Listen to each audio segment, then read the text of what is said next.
സുബ്രഹ്മണ്യ ക്ഷേത്രത്തിൽ ചെല്ലുമ്പോൾ നമ്മൾ പലതരത്തിലുള്ള അഭിഷേകത്തിന് കൊടുക്കാറുണ്ട്. ഓരോ അഭിഷേകത്തിനും ഓരോ ഫലമാണ്. കുട്ടികൾക്ക് നല്ല ജോലി ലഭിക്കാനും സ്ഥാനക്കയറ്റം ലഭിക്കാനും ധനം കയ്യിൽ വന്നു ചേരാനും കളഭാഭിഷേകമാണ് ചെയ്യേണ്ടത്. ദാരിദ്ര്യത്തിൽ നിന്ന് മുക്തി ലഭിക്കാൻ, കടങ്ങളിൽ നിന്ന് കരകയറാൻ പനിനീരഭിഷേകമാണ് നല്ലത്.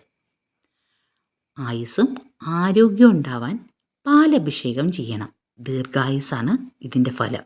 പഠിക്കാൻ ലേശം പുറകിലായ കുട്ടികൾക്ക് പഠനത്തിന് താല്പര്യം തോന്നാൻ, ഉയർന്ന മാർക്ക് കരസ്ഥമാക്കാൻ തേനഭിഷേകമാണ് നല്ലത്. ആഗ്രഹിച്ച കാര്യം നടക്കാനായിട്ട് ജലാഭിഷേകമാണ് നടത്തേണ്ടത്. കണ്ണേറ്, ദൃഷ്ടിദോഷം, ശത്രുദോഷം ഇവയെല്ലാം ഇല്ലാണ്ടാക്കാൻ ഇളനീരഭിഷേകമാണ് ചെയ്യേണ്ടത്. രോഗങ്ങളിൽ നിന്ന് കരകയറാനായിട്ട് തൈരഭിഷേകമാണ് ചെയ്യേണ്ടത്. നെയ്യഭിഷേകം ചെയ്താലോ കീർത്തി, പ്രശസ്തി, സ്ഥാനമാനങ്ങൾ എന്നിവ ലഭിക്കും.